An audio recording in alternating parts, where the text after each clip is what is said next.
Hello guys, welcome to my channel let's study pharmacy में। तो आज हम डिस्कस करने वाले हैं बी फार्मेसी के फार्माकोलॉजी 1 के फोर्थ सेमेस्टर BP 404 के कुछ इंपॉर्टेंट क्वेश्चंस। तो हम सबसे पहले देखने वाले हैं यूनिट 1 से। तो यूनिट 1 से जो सबसे पहला इंपॉर्टेंट क्वेश्चंस जो कि पेपर में बहुत बार आता है वो है रूट्स ऑफ ड्रग एडमिनिस्ट्रेशन। तो इसमें हम एक्सप्लेन करेंगे क्या क्या रूट है हमारे ड्रग एडमिनिस्ट्रेशन के, like oral route, parenteral route और टॉपिकल रूट, और इसके अंदर जो भी रूट्स हैं वो डिफाइन करने हैं, उनकी एडवांटेजेस और डिसएडवांटेजेस। तो अब फिर अगला क्वेश्चन है हमारा detail note on competitive and non competitive antagonists. ये क्वेश्चन रिपीटेड मैंने लिखा है क्योंकि ये पेपर में कई बार आया हुआ है और ये काफ़ी बार आता है रिपीटेड। तो फिर अगला हमारा क्वेश्चन है right a note on bio transformation. तो इसमें हमने बताना है कि मेटाबॉलिज्म कैसा होता है हमारे ड्रग का हमारे अंदर। और फिर नेक्स्ट क्वेश्चन है mechanism of enzyme induction and enzyme inhibition. ये आई थिंक फर्स्ट यूनिट के कुछ एंड के टॉपिक्स में है ये एंजाइम इंडक्शन एंड इनहिबिशन, तो इसको भी देख लेना एक बार। और अगला है मैकेनिज्म ऑफ ड्रग ट्रांसपोर्ट।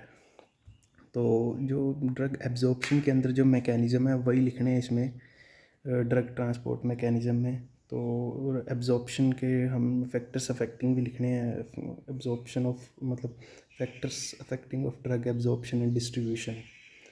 और इसमें हम जो मैकेनिज्म में हम सबसे ज़्यादा डिटेल में जो एक्सप्लेन करेंगे वो है एक्टिव ट्रांसपोर्ट और पैसिव ट्रांसपोर्ट। ठीक है, तो फिर अब हम आ जाते हैं यूनिट 2 के इम्पोर्टेंट क्वेश्चंस में।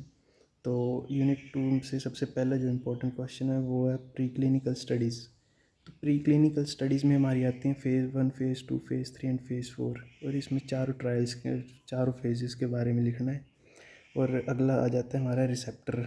इसमें हमने पहले रिसेप्टर के बारे में लिखना है नॉर्मल, और फिर जो हमें मैकेनिज्म करने हैं दो दो के वो है एक जी प्रोटीन कपल रिसेप्टर और जैक स्टैट। ये दोनों काफ़ी बार आते हैं पेपर में, और जी प्रोटीन कुछ ज़्यादा इंपॉर्टेंट है तो इसको ज़रूर करना है। तो फिर अगला हमारा क्वेश्चन है डोज रिस्पॉन्स रिलेशनशिप। चलिए, और फिर नेक्स्ट क्वेश्चन है pharmacokinetic and dynamic drug interaction. अब अब हम आ गए हैं यूनिट 3 में। तो यूनिट 3 के जो इम्पोर्टेंट क्वेश्चन है इसमें 4 इम्पोर्टेंट क्वेश्चन है, मतलब इनसे मिलते जुलते ही आएंगे। जो भी क्वेश्चंस आएंगे वो इन्हीं चारों में से कुछ घुमा फिरा के होंगे। आगे अब यूनिट 3 में। तो यूनिट 3 का जो हमारा पहला इंपॉर्टेंट क्वेश्चन है तो वो है different type of neuro transmitter and explain detail mechanism of neuro hormonal transmission. तो ये भी इम्पोर्टेंट है। और फिर अगला है हमारा pharmacological action of acetyl choline. फिर हमारा आ गया क्लासीफाई सिंपैथोलाइटिक एजेंट्स। ये हैं हमारे एड्रीनर्जिक एंटागोनिस्ट को हम बोलते हैं सिंपैथोलाइटिक एजेंट्स। और इसमें हमने एक्सप्लेन करना है फार्माकोलॉजी एक्सप्लेन करनी है एड्रीनेलिन की।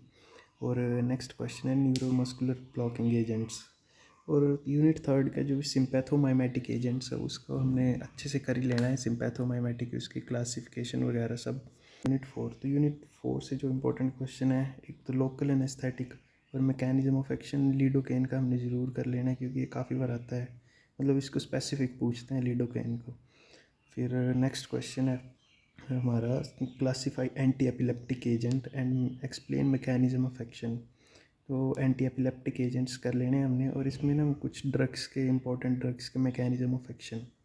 और ये तो फिर हमारा थर्ड क्वेश्चन है pharmacology of levodopa, atropine, acetyl choline and morphine और क्लोरप्रोमाजिन। इसका ये हमें अलग से पूछ लेते हैं क्वेश्चन 5 नंबर में, या 1 या 2 ड्रग्स के पूछ लेंगे फार्माकोलॉजी वगैरह। और हमारा एक मैकेनिज्म बेंजोडाइजेपिन और बारबिचुरेट्स के बारे में भी ज़रूर पढ़ना है हमने 4th यूनिट से। ये अब हमारी फिफ्थ यूनिट में मतलब कुछ कुछ ही important question like antidepressants, और इसमें मैकेनिज्म ऑफ एक्शन बताना है हमने टेट्रासाइक्लिक एंटी डिप्रेसेंट का। टेट्रासाइक्लिक एंटी डिप्रेसेंट ये क्लास होगी बीच में ना क्लासिफिकेशन में, तो उसका मैकेनिज्म ऑफ एक्शन। तो फिर अगला आ गया हमारा अल्जाइमर डिसीज़, जो भूलने की बीमारी है उसके बारे में बताना है हमने। फिर आ गया हमारा एंटी पार्किंसन। फिर anti convergent agents and describe करना है मैंने मैकेनिज्म ऑफ एक्शन और फार्माकोलॉजिकल एक्शन ऑफ फेनाटोइन। फेनाटोइन काफ़ी इंपॉर्टेंट ड्रग है, ये हमारी मेडिसिनल केमिस्ट्री में भी इम्पॉर्टेंट और यहाँ भी। और बारबिचुरेट्स और बेंजोडाइजेपिन भी इम्पॉर्टेंट है वैसे। ये भी देख लेना। ये हमारे फार्माकोलॉजी में भी बड़े ज़्यादा आएंगे और मेडिसिनल केमिस्ट्री में भी। तो फिर हमने 5-5 नंबर में ये डेफिनेशंस कर लेनी है। मतलब दो पूछ लेंगे, सॉरी ड्रग्स नहीं, दो टर्म्स पूछ लेंगे, जैसे ड्रग एडिक्शन, ड्रग टॉलरेंस, इनके साथ ड्रग डिपेंडेंस भी हो सकता है।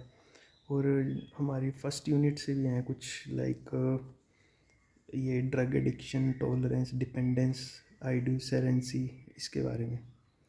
तो ये थे कुछ important question pharmacology 4th semester के। और